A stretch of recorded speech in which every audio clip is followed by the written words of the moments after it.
بن جبل رضی اللہ تعالی عنہ یو ورځ نبی علیہ الصلوۃ والسلام نے تپوسو کو و یا رسول اللہ مت توبۃ النصوحا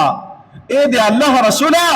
توبۃ النصوحا ستوئی رختن توبہ خالص توبہ ستوئی نبی علیہ الصلوۃ والسلام فرمائل و اے معاذ رختن او خالص توبہ دی توئی چې یو بندے و گناہ وکړلا او په هغه ګناه باندې پښیمانه شو الله طرف ته رجوع کړه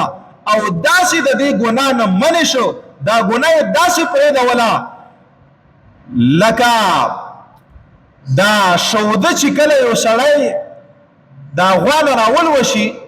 او دا شوده بیا دوباره دا غوا ته نه واپس کیږي نو دغه رنګ دی توبه وباسي چې دا شانته به زه ګناه ته نه واپس کیږم کما لا يعود اللبن الى الزرع لکه څنګه دا شوده د غوا